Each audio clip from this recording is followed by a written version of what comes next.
بالله من الشيطان الرجيم. بسم الله الرحمن الرحيم.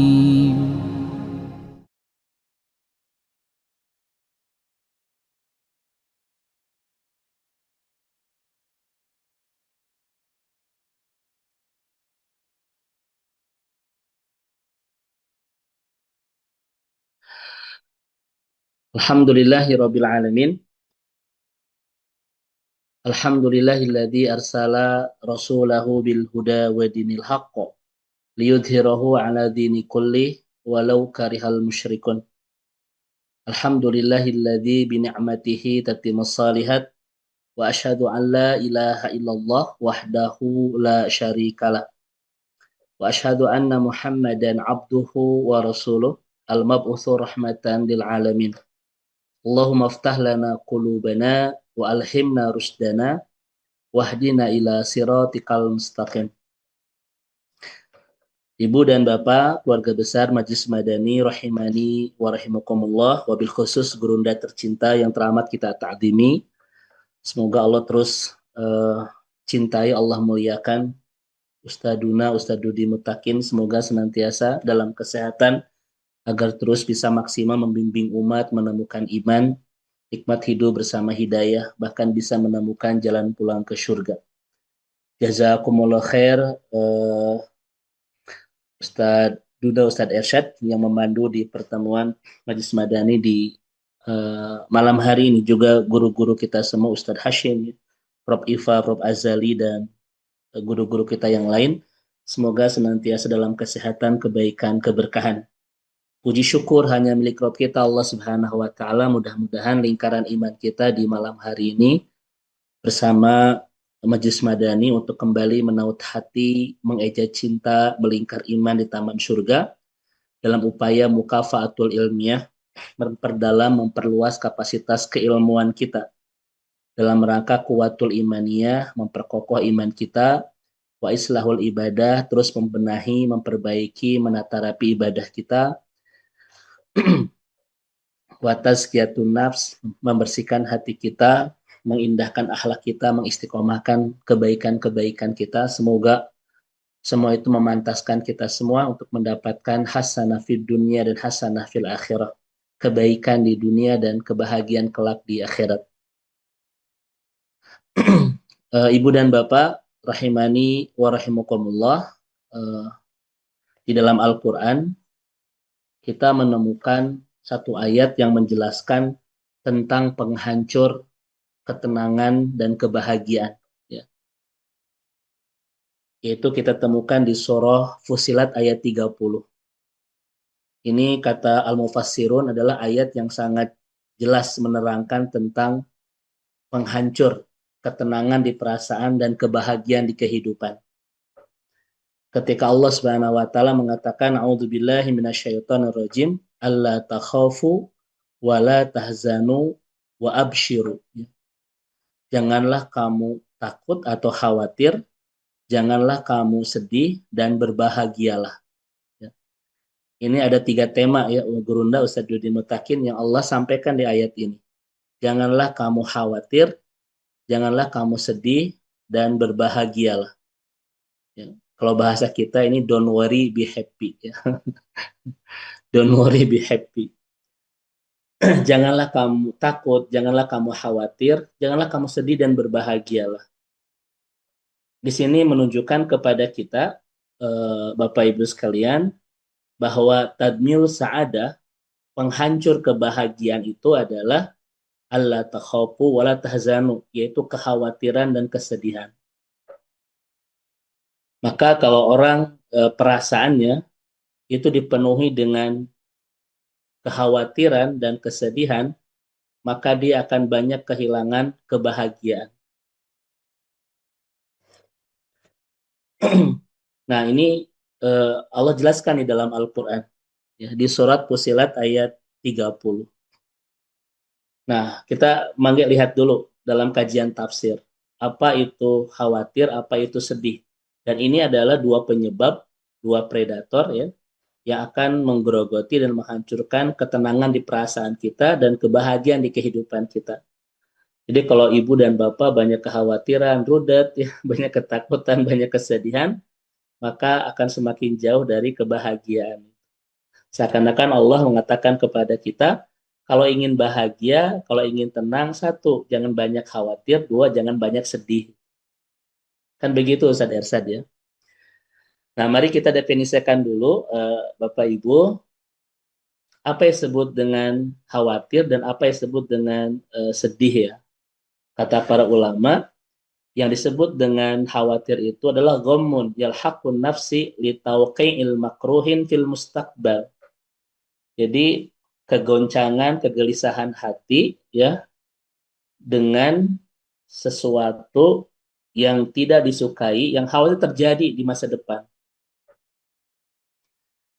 Itu disebut dengan khawatir, kegelisahan perasaan ya karena apa ya? Mengingat sesuatu yang tidak disukai, yang khawatir terjadi di masa depan.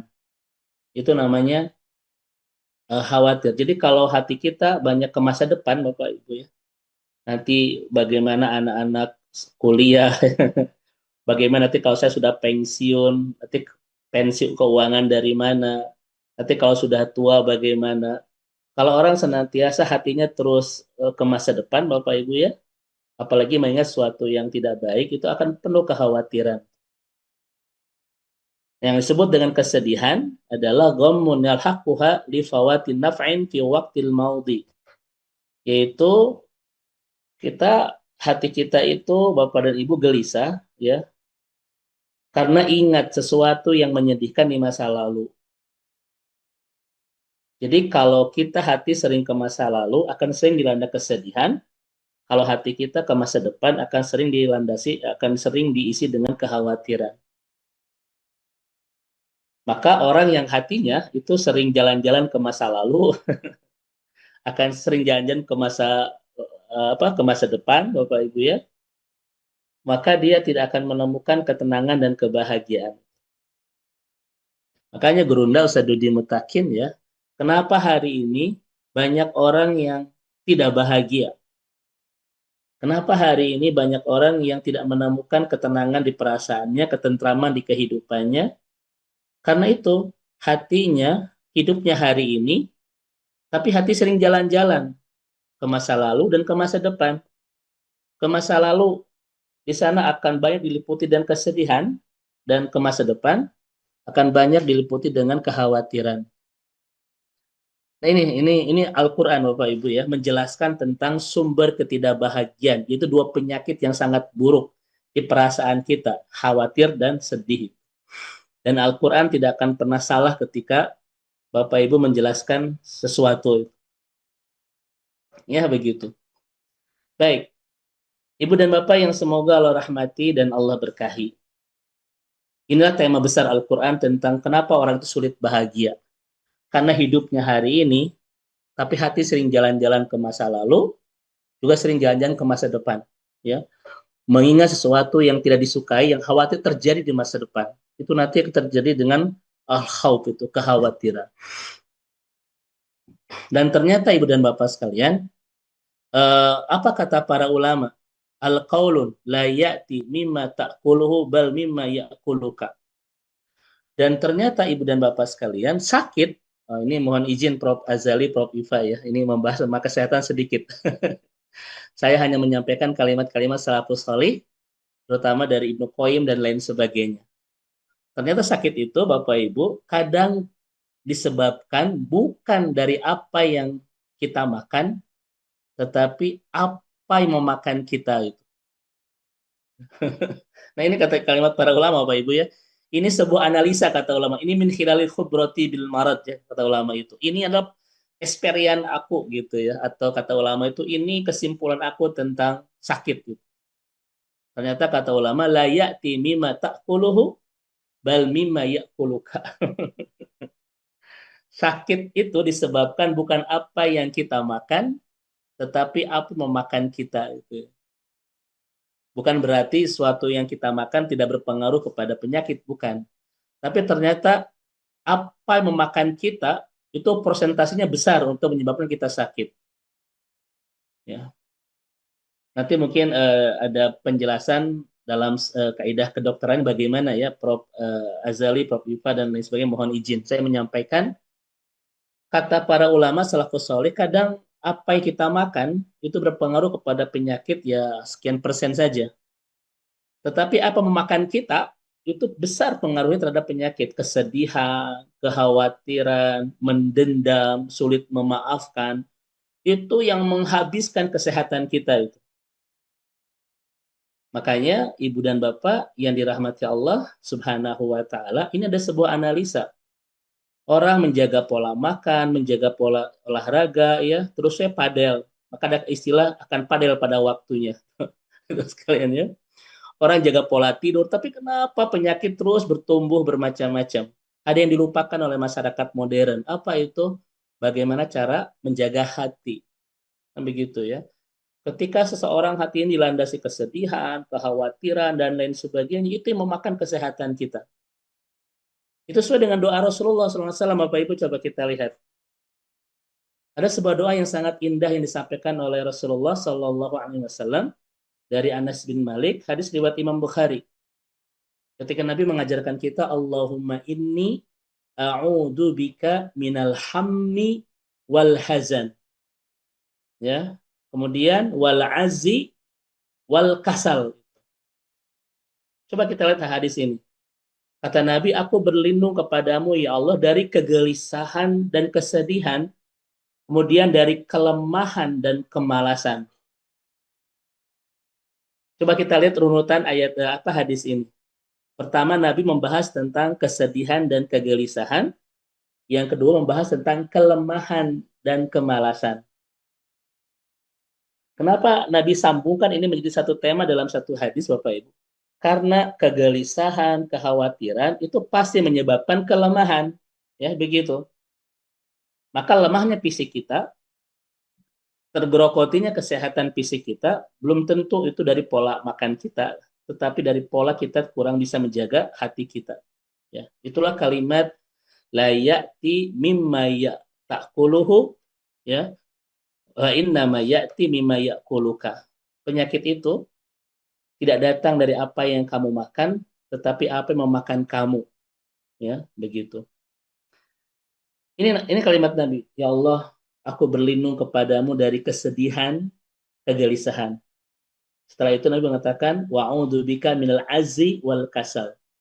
Dan aku berlindung kepadamu dari kelemahan dan kemalasan. Ini menunjukkan kepada kita kesedihan, kemudian kegelisahan, itu akan mengantarkan kepada kelemahan. Ya. Sakit ya, seperti itu. Bahkan kita tahu dalam Al-Quran, gurunda tercinta Ustaduddin Mutakin, sakitnya Yakub itu menjadi buta gara-gara kesedihan hati yang begitu mendalam akibat kehilangan Yusuf sampai nangis terus, kemudian dia buta. Dan Al-Quran menjelaskan kepada kita, pandangannya sembuh kembali dari buta itu setelah menemukan kebahagiaan. Karena bertemu lagi dengan Yusuf di Mesir yang ketika itu sudah menjadi pejabat terhormat. Nah ini Ibu dan Bapak yang dirahmati Allah, boleh jadi memang tema sentral penyakit modern ini memang bukan dari pola-pola yang tadi, karena Masya Allah Bapak Ibu sekarang orang itu kan dulu, orang itu merasa menjadi gaul ya ketika sedang di klub malam, sedang apa. Kalau sekarang itu hampir setiap orang itu men-share konten-konten tentang olahraga itu. Artinya ada kesadaran pola makan, pola olahraga. Tetapi kenapa penyakit terus bertumbuh? Boleh jadi memang ada yang dilupakan. Yaitu bagaimana cara kita menjaga hati yang porsi ini itu lebih besar pengaruhnya kepada kesehatan fisik kita.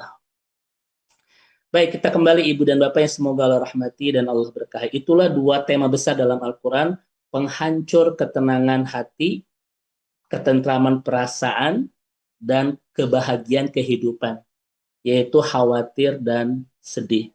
Khawatir mengingat yang tidak baik, yang takut terjadi di masa depan. Kalau sedih itu mengenang sesuatu yang menyakitkan di masa lalu. Khawatir hati kita ke masa lalu, kalau sedih hati kita ke masa depan, kalau sedih hati kita ke masa lalu. Maka orang yang hatinya sering bolak-balik ke masa depan, ke masa lalu, maka hari ini dia tidak akan bahagia. Nah, kita lihat di dalam Al-Quran, Gurunda tercinta Ustadz Dudi Mutakin, tema kekhawatiran terbesar itu datang dari syaitan. Asyaiton yuhawwifu awliya'ah. Setan itu senang membuat kita khawatir. Setan itu senang membuat kita ketakutan. Sebagaimana yang Allah sampaikan di surah Ali Imran 175. Asyaiton yuhawwifu. Setan itu senang nakut-nakutin kita. Senang bikin kita khawatir. Jadi penyebab kekhawatiran Bapak Ibu itu boleh jadi kebanyakan dari syaitan. Nah, pertanyaannya, kekhawatiran terbesar apa yang sering setan hunjamkan di perasaan kita? Jawabannya Al-Baqarah 268 Bapak Ibu. Yaitu ya'idukumul faqra. Setan senang mengkhawatirkan perasaan kita, menakut-nakuti hati kita, ya. Soal apa? Ya'idukumul faqra, Bapak Ibu. Yaitu dengan faqra, dengan kemiskinan. Nanti anak-anak sekolah bagaimana di masa depan? Nanti kalau anak-anak itu sudah nikah, bagaimana mereka bisa punya rumahnya? Nanti kalau saya sudah pensiun, bagaimana nanti bla bla bla. Kalau saya sakit nanti tidak punya uang, bagaimana ke rumah sakitnya? Setan senang begitu Bapak Ibu sekalian. Ya kan? Setan senang Bapak dan Ibu. Jadi penyebab kekhawatiran terbesar datang dari setan, kata Ali Imran, dan kekhawatiran terbesar yang setan hujamkan di perasaan kita adalah kekhawatiran takut kekurangan soal harta di masa depan. Makanya Ibu dan Bapak sekalian, ya, dan jebakan ini kira-kira Bapak Ibu ampuh nggak setan hujamkan di hati kita? Ampuh Bapak sekalian ya. Coba kita lihat misalnya, Ustaz Dudi Mutakin, guru tercinta Ustaz Ersyad ya. Dalam Al-Quran ada 123 tentang ayat-ayat tentang rezeki. 123. 90 ayatnya itu berbicara rezeki sudah Allah jamin secara pemahaman per ayatnya itu. Rezeki itu sudah di tangan Allah, ditakar sama Allah Subhanahu wa taala. 90 ayat. Satu-satunya yang membuat kita khawatir soal rezeki cuma satu ayat, yaitu surah Ali Imran tadi atau Al-Baqarah tadi, datang dari setan. Ayat yang nenangin tentang rezeki 90, ayat yang mengkhawatirkan rezeki itu cuma satu. Yang 90 itu datang dari Allah, yang satu datang dari setan. Pertanyaan saya kepada Bapak Ibu, saat ini banyak orang yang tenang, banyak orang yang khawatir. Oh, sekalian. 90 ayat, rezeki sudah Allah jamin. Satu ayat, setan mengkhawatirkan kita soal rezeki. Kebanyakan saat ini orang banyak yang tenang, banyak yang khawatir. Bapak Ibu sekalian, Ustaz Hashim ya, satu ayat itu bisa mengalahkan 90 ayat. Ya, kebanyakan orang khawatir bahwa soal rezeki itu ya. Ayatubillah. Ini sekalian itu. Nah, tetapi masalahnya Ibu dan Bapak sekalian, pertanyaan terbesarnya adalah kenapa syaitan begitu berambisi, begitu bersemangat, begitu mencurahkan segala potensi dan kekuatan mereka untuk mengkhawatirkan perasaan kita soal rezeki. Kenapa mereka itu sampai semangat banget Ibu dan Bapak sekalian? Lihat ujung ayat ini Bapak Ibu, ya. Setan memang begitu bernafsu ingin menggelisahkan perasaan kita soal rezeki dengan dua tujuan. Tujuan pertama, tubarirul wasilah, agar kita mudah menghalalkan segala cara. Itu Bapak Ibu tujuan mereka. Ini kira-kira banyak yang terperangkap? Mengkhawatirkan segala cara. Sampai Bapak Ibu kita, Gurunda tercinta Ustaz Dudi Mutakin, menemukan seorang ibu ya, yang membunuh semua anak-anaknya, gara-gara takut kekhawatiran rezeki mereka di masa depan. Ini terjadi beberapa bulan yang lalu, Bapak Ibu ya. Ada seorang ibu yang membunuh semua anaknya, kemudian dia pun bunuh diri. Kenapa bunuh semua anaknya itu? Karena kekhawatiran terkait masa rezeki anaknya yang di masa depan. Wah, ya itu bilang.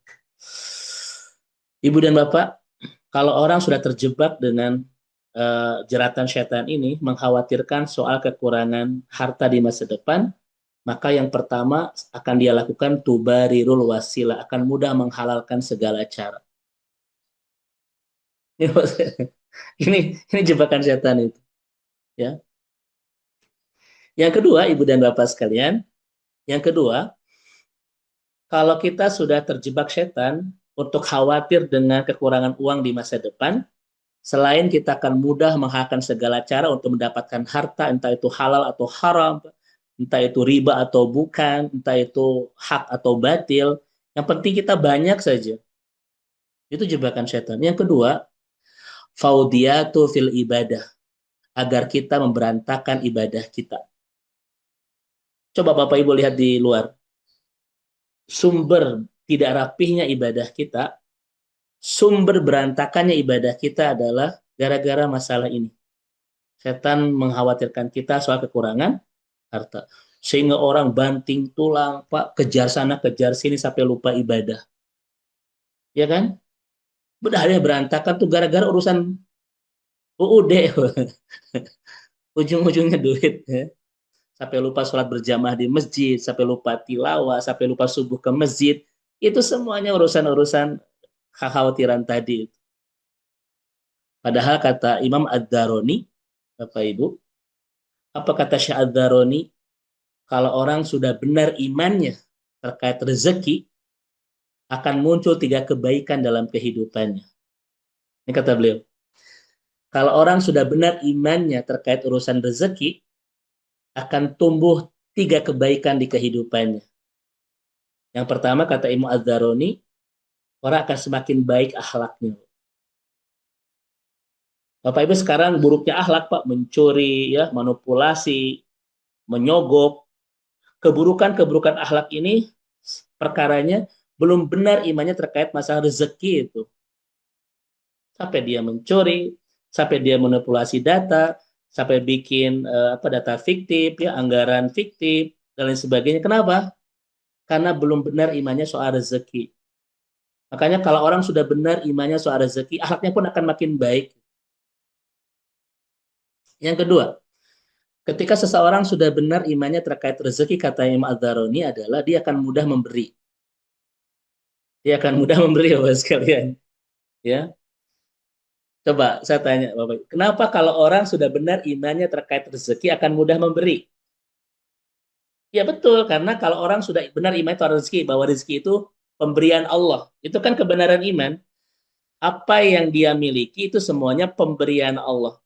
Kalau orang merasa diberi, kira-kira mudah memberi tidak? Itu Bapak Ibu. Kenapa banyak orang yang susah memberi, susah wakaf, susah infak, susah sedekah, gara-gara berantakan imannya soal rezeki itu. Seakan-akan dia meyakini apa yang dia miliki itu hasil jerih payah, banting tulang, peras keringat. Kalau orang imannya begini, nggak mungkin mudah memberi. Ustadz, saya ngalah hese, nah ada dibikin kabatur, kan begitu. Tapi kalau orang imannya benar soal rezeki, bahwa apa yang dia miliki semuanya pemberian Allah. Kalau orang sudah merasa diberi, dia pun akan mudah memberi. Maka jangan berharap orang itu mudah memberi ketika imannya berantakan terkait masalah rezeki, kata Imam Az-Zarani. Allah mengatakan, "Wa ma bikum bi ni'matin faminallah." Apapun yang kita miliki, semuanya itu pemberian Allah. Seseorang yang mudah merasa diberi, maka dia akan mudah memberi. Itu salah satu kebaikan iman ketika ketika iman kita benar soal rezeki, dia akan mudah memberi sama orang lain. Maka koret, Bapak Ibu, buntut kasirannya, merepet, cap jahe, itu bukan sekedar masalah kepribadian, tetapi masalah berantakan soal keimanan. Karena dia merasa apa yang dia miliki itu hasil jerih payah, ini hasil banting tulang. Orang kayak begini susah untuk berwakaf, ya, berinfak dan lain sebagainya. Yang ketiga, kalau orang sudah benar imannya terkait masalah rezeki, Bapak Ibu, yang ketiga adalah maka akan semakin bagus ibadahnya. Sebaliknya, kalau orang makin tidak benar imannya soal rezeki, makin berantakan ibadahnya. Nah, setan senang nakut-nakutin kita soal kekurangan harta, agar apa? Agar ibadah kita berantakan. Itu Bapak Ibu sekalian. Sok banyak gak Ibu dan Bapak orang yang tidak bisa tahajud, Pak? Gara-gara sibuk, kan lelah cari uang itu ya. Tidak bisa melingkar iman di masjid, sholat berjamaah, subuh, dan lain sebagainya. Makanya ada kalimat dari Yahya bin Mu'adz, gurunda Ustadz Dedi Mutakin, yang sangat indah sekali, Ustadz Ersad. Ustadz Hashim, Bapak Ibu semua. Kalau orang, Pak, sudah terlalu melekat dengan dunia, maka dia akan tumbuh menjadi al-asad fin nahar al-jisah fil lail. Jadi kalau orang sudah melekat hidupnya dengan dunia, dia akan tumbuh sebuah kaidah namanya al-asad fin nahar al-jisah fil lail. Di siang hari dia seperti singa merajai, tapi di malam hari dia seperti mayit yang tidak bisa bangun untuk Allah Subhanahu wa taala. Itu kaidahnya al-asad fin nahar al-jisah fil lail. Di siang hari dia seperti singa, di malam hari seperti mayit. Di siang hari seperti singa merajai dunianya, tapi di malam hari dia seperti mayit, tidak bisa bangun untuk Allah Subhanahu wa taala, qiyamul lail, munajat, istighfar, kholwat, nggak bisa itu. Ya, karena terlalu lelah menjadi singa di siang hari. Padahal konsep orang beriman itu ruhban fil lail, fursan fin nahar. Jadi rahib di malam hari, jadi kesatria di siang hari. Nah, itu kaidah kita, bukan al-asad fin nahar, al-jisa fil lail.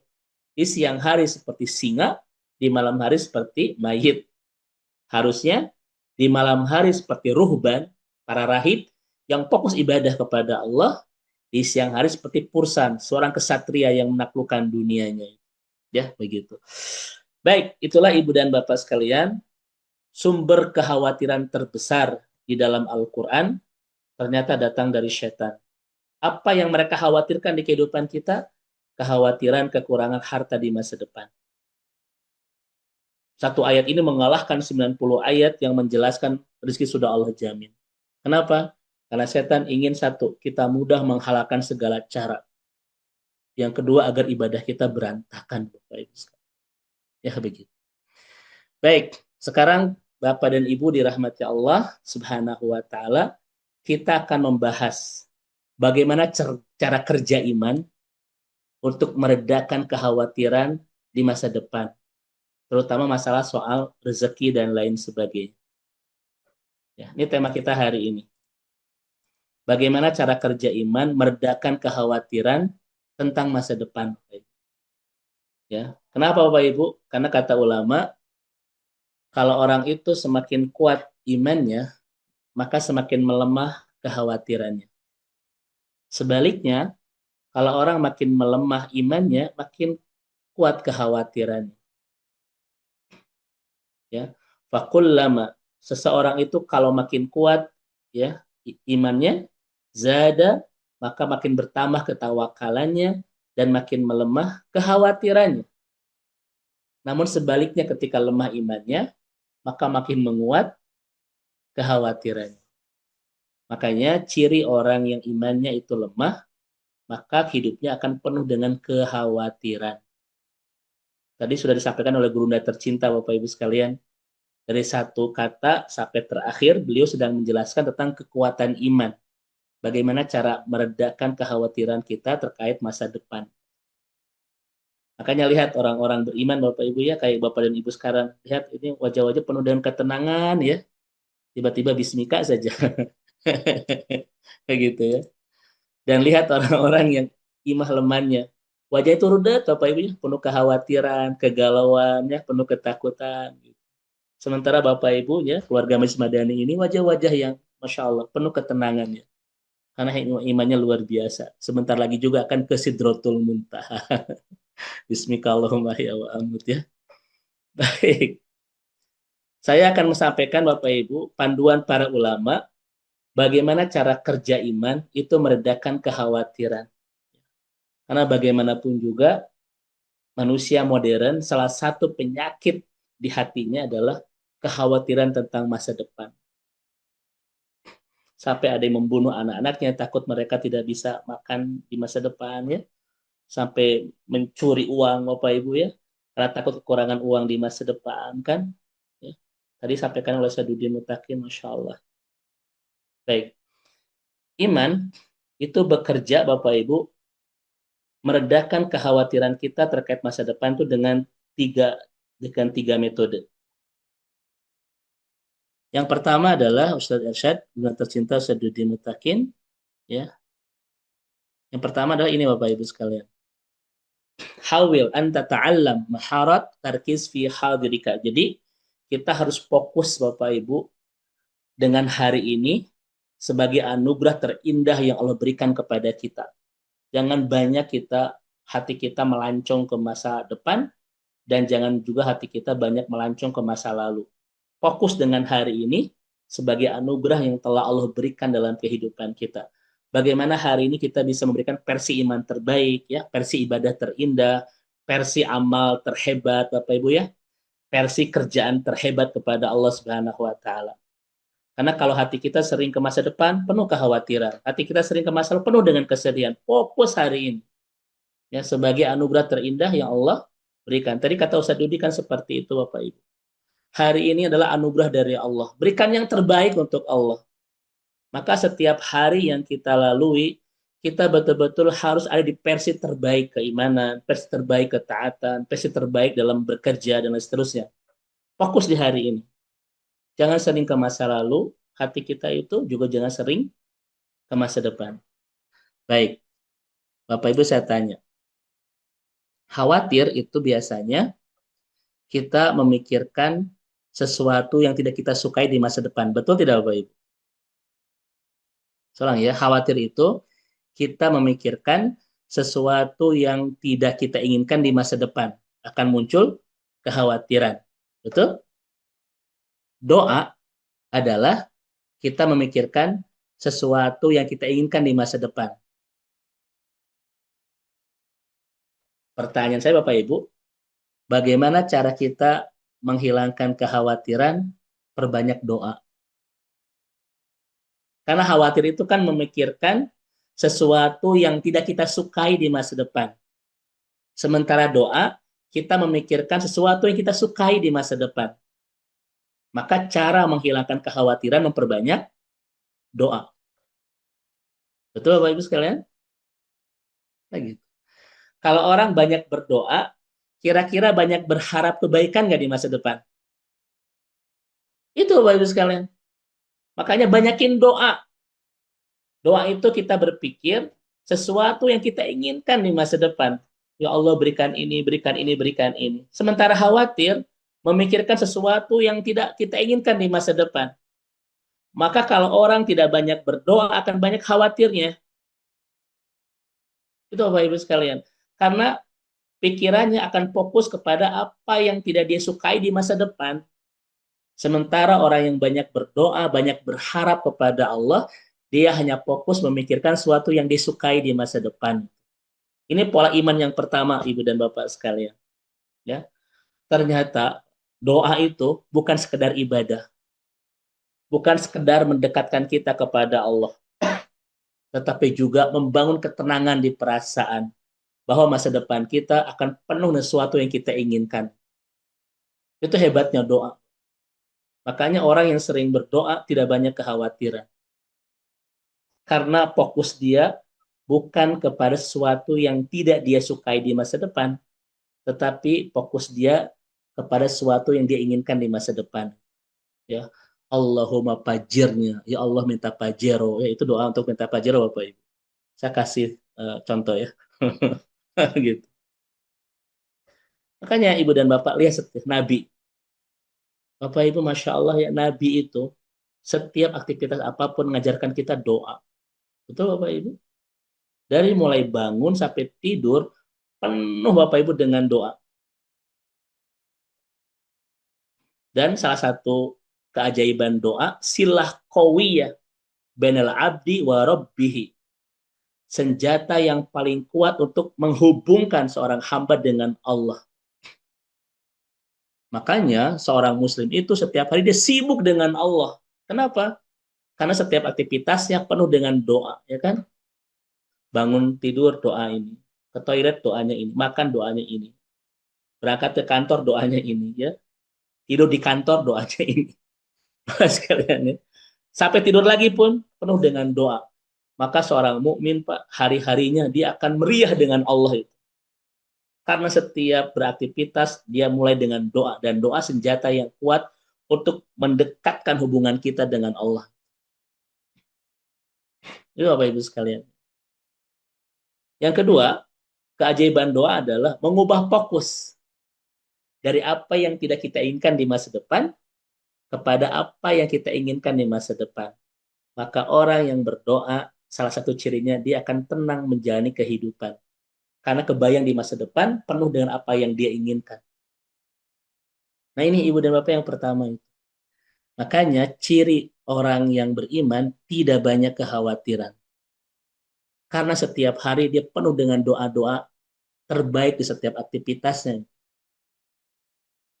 Ya, setiap hari orang-orang beriman penuh dengan baik sangka kepada Allah.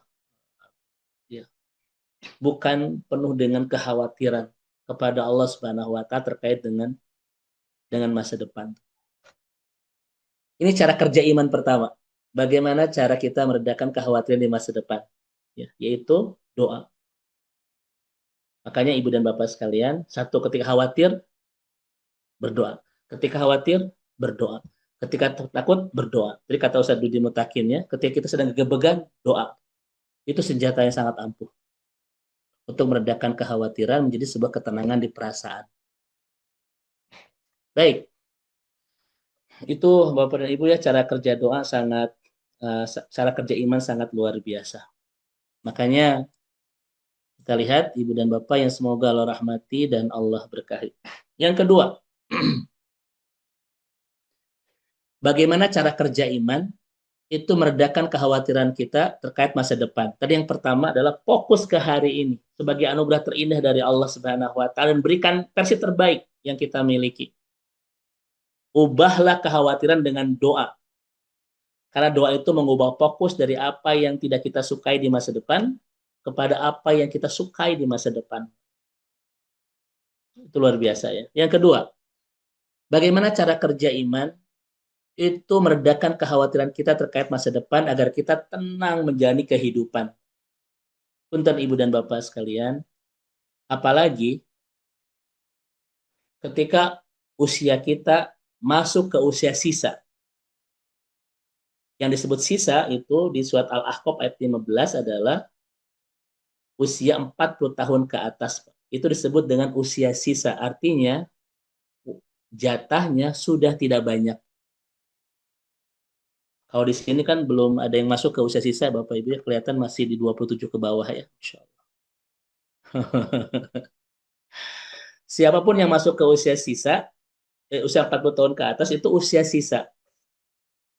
Jadi saya sering sampaikan guru tercinta Ustaz Dudi Mutakinnya, siapapun yang sudah masuk ke usia sisa harus sudah menemukan jalan pulang ke surga.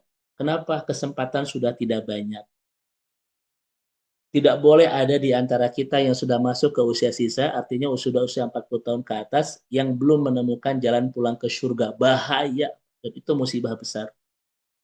Maka semoga Majlis Madani ini adalah anugerah terindah dari Allah kepada kita untuk mengantarkan kita menemukan jalan pulang ke surga. Kalau usia kita masih 17 tahun, Ustaz Hasimnya masih unyu-unyu, begitu masih imut-imut ya, dan sekarang sudah banyak yang amit-amit itu. Usia kita 17 tahun masih belum menemukan jalan pulang ke surga, wajar. Tapi siapapun yang sudah masuk usia 40 tahun, tidak boleh belum menemukan jalan pulang ke surga. Kenapa? Kesempatan sudah tidak banyak. Apalagi kata Nabi, salah satu ciri umat Nabi Muhammad itu, ya'til mautal mufaza, hadis Muslim. Sering didatangi kematian tiba-tiba. Artinya banyak di umat ini yang meninggal di saat sama sekali tidak memikirkan sebuah kematian. Itu usia 40 tahun. Dan ternyata secara psikologi, usia orang 40 tahun itu ke atas makin tidak banyak keinginan. Satu-satunya keinginan yang diimpikan oleh orang-orang di usia sisa adalah menjalani hidup penuh ketenangan. Cuma itu, ya. Ada nggak Bapak Ibu di sini yang sudah usia 70 tahun, 80 tahun tuh hoyong kaditu dia kene, Pak, hoyong iya ya Bapak Ibu. Tapi kelihatan nih wajah-wajah masih banyak kehoyong Bapak Ibu ya. Berarti masih muda. Usia tua itu Pak semakin menua, semakin tidak banyak keinginan. Cuma satu keinginan itu, ingin hidup tenang gitu. Gitu kan? Dan salah satu perampas ketenangan itu adalah kekhawatiran kan? Nah gitu. Oleh karena itu, Ibu dan Bapak sekalian, maka coba lihat bagaimana cara kerja iman itu meredakan kekhawatiran. Yang kedua, ini indah sekali kalimat ulamanya. Nah, Bapak Ibu sekalian, laut ta'amal tak fi umrikal an wa kam sana yablug summa sa'alta nafsaka su'alan. Bapak Ibu sekalian. Baik, kita lihat Ibu Bapak sekalian, kata ulama itu, umur kita sampai hari ini.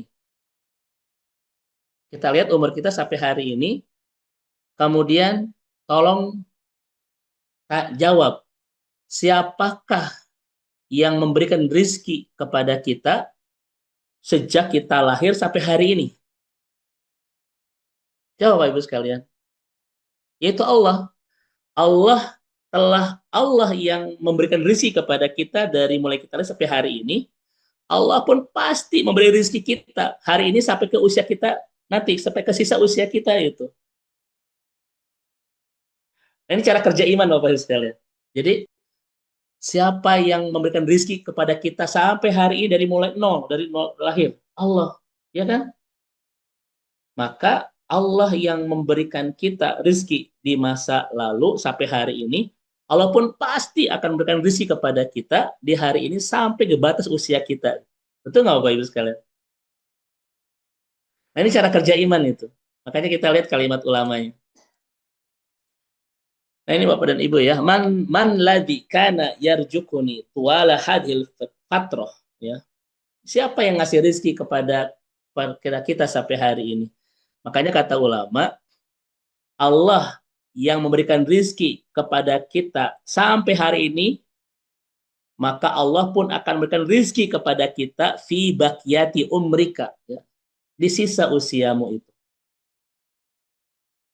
Jadi nggak usah khawatir Bapak Ibu. Kita sampai hari ini tuh dirawat sama Allah ya. Dari nol sampai sekarang tuh dirawat, dikasih rezeki, diurus. Maka jangan khawatir ke masa depan. Kenapa? Karena Allah yang merawat kita sampai hari ini di masa lalu, Allah pun akan merawat kita hari ini sampai ke batas usia kita nanti. Betul Bapak Ibu sekalian?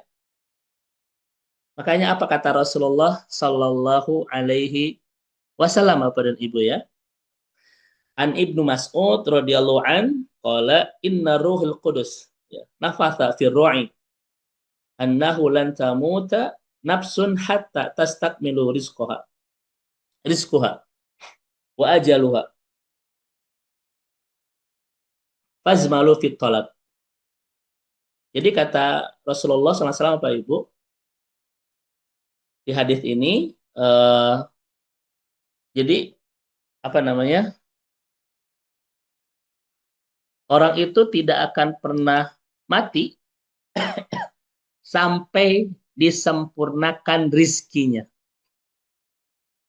Artinya apa? Sebelum kita ini wafat, Pak, maka akan terus Allah kasih rizki. Karena Allah tidak akan pernah mewafatkan kita sebelum sempurna rizkinya. Jadi kira-kira hidup kita akan penuh nggak dengan rizki Allah, Bapak Ibu? Akan penuh nggak? Allah tidak akan pernah mewafatkan kita sampai disempurnakan rizkinya. Jadi selama kita ini hidup, Allah akan terus kasih rizki, betul kan? Dan ini hadis Rasulullah SAW. Ini kenapa saya bicara rezeki, Gurunda tercil Sadudi, karena ternyata dalam Al-Quran, kekhawatiran terbesar dari syaitan itu adalah akan mengkhawatirkan kita soal kekurangan rezeki, kan begitu. Allah sudah takar rezeki kita itu dan tidak akan meninggal sebelum habis rezeki itu. Artinya setiap kita masih ada di kehidupan dunia ini, maka selama itulah Allah akan terus kasih rezeki dalam kehidupan kita. Ibu dan Bapak, iman yang benar tidak pernah mengkhawatirkan apa yang sudah Allah jamin di kehidupannya. Kan begini, saya tanya kepada Bapak Ibu, rizki sudah Allah jamin tidak? Sudah ya. Kalau masa depan akhirat kita sudah ada jaminan nggak dari Allah akan ke surga? Tidak ada. Maka orang beriman jangan mengkhawatirkan apa yang sudah di Allah jamin. Tetapi bergelisahlah dengan apa yang belum ada jaminan dari Allah. Bagaimana masa depan akhirat kita? Nah itu. Ini mah masa rezeki, khawatir Pak. Ay masalah akhirat kumangkewe. Kan kumangke gitu ya. Padahal surga kita belum ada jaminan dari Allah. Rezeki kita sudah Allah jamin dari Allah. Maka orang beriman tidak pernah mengkhawatirkan apa yang sudah Allah jamin. Dia hanya akan bergelisah perasaannya dengan sesuatu yang belum ada jaminan dari Allah. Apa itu? Masa depan akhiratnya. Ya. Makanya orang beriman itu kalaupun khawatir bukan oleh sesuatu yang sudah Allah jamin, tetapi sesuatu yang belum ada jaminan dari Allah. Nabi Yakub khawatir nggak Bapak Ibu kepada anak-anaknya? Khawatir kan? Bilang apa di detik-detik kematiannya? Ma ta'buduna min ba'di. Apa yang akan kalian sembah setelah aku meninggal itu? Ya. Itu kekhawatiran Nabi Yakub, bukan urusan rezeki, tapi urusan ibadah keluarganya. Jangan-jangan kita mah ketika Nabi Yakub mengatakan mata buduna min ba'di, apa yang kau akan sembah setelah aku? Kalau kita kepada anak-anak, mata kuluna min ba'di, apa yang kau akan makan setelah aku meninggal? Agak beda gitu ya. Nah ini sama sekalian ya. Allah yang ngasih rezeki kepada kita sampai hari ini di usia 0, Allah pula yang akan menjamin rezeki kita di hari ini sampai nanti kita wafat itu. Semua sudah jamin Allah Subhanahu wa taala. Kalau semua sudah Allah jamin, kenapa kita masih berkhawatir? Betul Bapak Ibu sekalian? Nah gitu ya, Insya Allah. Nah ini cara kerja iman. Bagaimana cara meredakan kekhawatiran. Kita lihat Bapak dan Ibu. Anna ghariqu fil khawf minal mustaqbal. Famada af'al. Ya, aku tenggelam dengan kekhawatiran dengan masa lalu. Apa yang harus aku lakukan? Ini kalimat seorang ulama. Fa'idha alimal muslimu annallaha. Ya. Kalau seorang muslim itu memahami semuanya Allah itu menjamin rizkinya terus menerus. Ya. Fakaifa yakhafu min inqita'ihi. Kenapa dia harus khawatir dengan keterputusan sebuah rizki? Padahal rizki sudah Allah jamin dan akan terus menerus Allah hantarkan sampai ke ajal kita. Dan Nabi mengatakan demikian. Masya Allah. Kemudian, Ibu dan Bapak yang semoga Allah rahmati dan Allah berkahi, itu cara kerja iman yang kedua, bagaimana cara kita meredakan kekhawatiran. Ya. Baik, sekarang Bapak dan Ibu adalah yang ketiga. Bagaimana cara kita meredakan sebuah kekhawatiran? Yaitu singkatnya adalah memperkuat ketawakalan kepada Allah. Semakin kuat ketawakalannya, semakin melemah kekhawatirannya. Semakin lemah ketawakalannya, semakin besar kekhawatirannya. Contoh begini Bapak dan Ibu. Saya pernah menemukan kasus ada pasangan itu sudah menikah 17 tahun. Dan selama 17 tahun ini, gaji keduanya ini, Ustadz Ersyad, Ustadz Hasim, itu kalau dikumpulkan, suami istri ini kan pasangan, dua-duanya kerja, itu kalau dikumpulkan mungkin 380 juta sebulan lah ya, bersihnya itu. Gaji penghasilan berdua itu. Jadi ini lebih dari cukup ya, sebulan 380 juta itu ya. Karena ada di luar sana yang gaji sebulannya cuma 17 koma ya. Tanggal 17 harus siap-siap koma. Itu ada. Ini hampir 400 juta Ustaz Kuswara ya, gaji berduanya itu. Tapi selama 17 tahun belum dikaruniai keturunan. Memang kadang hidup itu tidak sempurna Bapak dan Ibu ya. Ada orang yang hartanya kaya tapi tidak punya keturunan. Sebaliknya, ada yang anaknya rea tapi teboga harta. Memang kadang hidup tidak sempurna ya. Ini 17 tahun menikah, Gurunda tercinta Ustadz Dudi Mutakin, Ustadz Ersyad, itu belum punya keturunan, padahal hartanya berlimpah sekali. Kemudian bolak-balik Bapak Ibu ya untuk ke dokter ya, kemudian sampai bayi tabung dan lain sebagainya. Tetapi memang Allah belum menakdirkan qadarullah untuk punya keturunan. Maka di tahun ke-17 itu mempletkan perasaan, artinya Bapak Ibu tidak mau lagi berharap untuk punya keturunan selama 5 tahun. Tidak mau berharap. Kenapa? Karena 17 tahun menjadi pengalaman bagaimana rasa kecewanya sebuah harapan yang tidak berbuah menjadi kenyataan.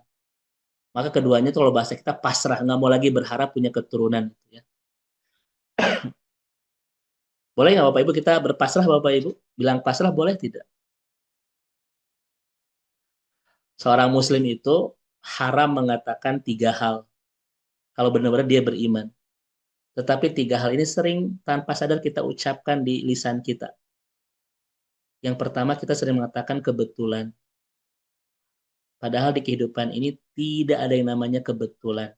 Apapun yang terjadi itu dirancang indah oleh Allah Subhanahu wa taala. Apa kata ulama? Fi akidatina laisa hukmul musodafah. Dalam akidah kita tidak ada yang namanya sebuah kebetulan. Karena yang terjadi di kehidupan ini semuanya rancangan terbaik dari Allah Subhanahu wa taala. Ibu dan bapak menikah, apakah sebuah kebetulan dipertemukan kemudian menikah? Tidak. Itu sudah dirancang oleh Allah Subhanahu wa taala. Walaupun bagi bapak anugerah, bagi ibu karunia ya bukan musibah. Tidak ada namanya kebetulan. Tapi kita betapa sering mengatakan kebetulan, kebetulan ya. Tidak ada namanya kebetulan dalam akidah kita. Yang kedua, seorang mukmin kalau benar-benar beriman tidak boleh mengatakan yang kedua adalah mustahil. Kenapa? Karena kita punya Allah yang bisa mencipta berjuta kemungkinan. Ketika kita punya Allah yang bisa mencipta berjuta kemungkinan, lalu kenapa mulut kita sering mengatakan mustahil dengan keadaan? Ah, mustahil Ustadz. Ah, tidak mungkin Ustadz. Padahal Al-Quran sudah menjelaskan kepada kita sesuatu yang menurut kita mustahil, itu mudah bagi Allah untuk memungkinkannya. Bagaimana Nabi Ibrahim itu selamat dari api ketika dibakar. Bagaimana Yunus itu selamat ketika dimakan ikan paus. Bagaimana Musa itu selamat ketika dikejar oleh Fir'aun mentok di Laut Merah. Betul nggak Bapak Ibu? Semua menjelaskan bersama Allah tidak ada yang mustahil itu. Allah itu pencipta segala kemungkinan. Kira-kira Bapak Ibu yang hadir di sini mungkin nggak jadi presiden? Nah ini yang baru mustahil ya. Enggak, tidak ada yang mustahil. Semua penuh dengan kemungkinan Bapak Ibu sekalian. Jangan pernah seorang muslim itu mengatakan sering, ah tidak mungkin. Enggak, kita punya Allah. Nabi Ibrahim itu selamat dari kobaran api. Nabi Yunus itu selamat ketika dimakan ikan paus. Nabi Musa itu selamat ketika dikejar oleh Fir'aun. Kenapa? Mereka menjelaskan kepada kita bersama Allah, tidak ada yang mustahil. Semua bisa menjadi sebuah kemungkinan, bahkan sebuah kemudahan. Dan yang ketiga, seorang muslim itu haram mengatakan pasrah Bapak Ibu. Karena pasrah itu adalah isyarat hati yang sudah mulai lelah dan ikhtiar yang sudah mulai mau menyerah. Maka pasangan ini gerunda ya 17 tahun menikah, kemudian pasrah. Ustaz, saya mau tidak mau lagi berharap punya anak. Kenapa? Takut kecewa. Padahal Bapak Ibu, demi Allah, kekecewaan itu bukan datang dari harapan yang tidak menjadi kenyataan. Tapi kekecewaan itu adalah datang dari harapan yang tidak dibingkai dengan ketawakalan. Sebesar apapun harapan kita yang dibingkai dengan ketawakalan, tidak akan pernah mengecewakan walaupun tidak berwujud menjadi sebuah kenyataan. Maka Bapak Ibu kalau ingin meredakan kekhawatiran, Bapak Ibu sekalian, kuatkan ketawakalan kitanya kepada Allah. Kenapa? Karena ketawakalan itu pada akhirnya Bapak Ibu dua penjelasannya ya. Penjelasan yang pertama, tawakal itu kan kita berfokus memaksimalkan apa yang bisa kita lakukan agar Allah fokus memaksimalkan apa yang tidak bisa kita lakukan. Apa yang bisa kita lakukan Bapak Ibu? Ikhtiar. Apa yang tidak bisa kita lakukan? Menentukan hasil. Fokus kita bukan ke hasil, tapi ke ikhtiarnya itu, bukan ke hasilnya. Maksimalkan apa yang bisa kita lakukan, ikhtiar itu. Agar Allah pun memaksimalkan apa yang tidak bisa kita lakukan, yaitu hasilnya, ya kan? Sadudi, kesalahan kita adalah memikirkan hasil, kayak kumaha. Itu memang urusan Allah. Ya kan? Fokus kita bukan ke hasil, ke ikhtiarnya itu. Bagaimana ikhtiarnya menjadi ikhtiar terbaik, yang matang, profesional, itkon, dan sebagainya. Nah itu Bapak dan Ibu. Yang kedua, tawakal itu ketika berhasil, Bapak Ibu, dia yakin bahwa itu yang terbaik, Allah memberikan kebaikan. Ketika tidak berhasil, dia pun teryakinkan bahwa itu pun yang terbaik ya buat kita dari Allah Subhanahu wa taala. Karena apapun hasil dari sebuah ikhtiar yang maksimal, itu pasti yang terbaik buat kita ya, walaupun berhasil ataupun tidak. Kalau ini Bapak Ibu kita perkuat, maka akan semakin meredakan kekhawatiran. Contoh Ibu dan Bapak ya, contoh. Kita malam ini ngaji dengan guru tercinta Ustaz Dudi Mutakin. Kemudian bersandar Pak gitu ya. Di sofa. Kira-kira tenang nggak Bapak Ibu? Ngaji malam-malam bersama Ustaz Dudi sambil bersandar di sofa, tenang tidak? Tenang tuh Pak, tenang, bismika Allahumma. Ke sofa saja kalau kita sandari, Bapak Ibu, memberikan efek tenang. Sok setenang apa kalau kita bersandar sama Allah. Sofa itu diam, tidak memberikan apa-apa. Tapi kalau kita sandari, ketika ngaji, tenang. Setenang apa kalau kita bersandar kepada Allah yang innallaha ala kulli syai'in qadir. Maka kekhawatiran itu gara-gara kita tidak kuat bersandarnya kepada Allah. Yang kedua, Ibu dan Bapak, kalau pengeluaran kita maksimalis, ya pemasukan kita minimalis ya, akhirnya melankoli cerik wae. Nah, cerik wae karena pengeluaran maksimalis, pemasukan minimalis. Bagaimana cara menenangkan perasaan kitanya? Jangan lihat apa yang kita miliki, tapi lihatlah apa yang Allah miliki buat kita. Itu rumusnya. Kalau Bapak Ibu sering melihat apa yang kita miliki, kadang rudet, kadang khawatir dengan masa depan itu.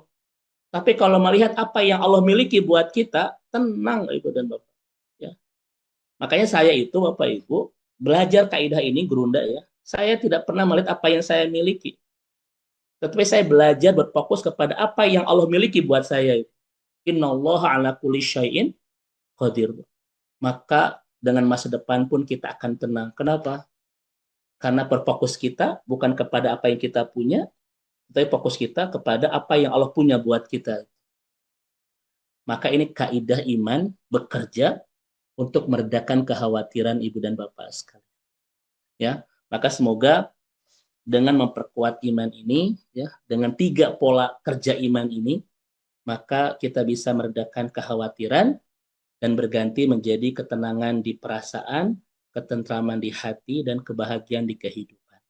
Inilah mungkin Gerunda tercinta, Ustaz Dudi, Ustaz Irsyad, yang bisa saya sampaikan di pertemuan malam hari ini. Wallahu a'lam bishawab.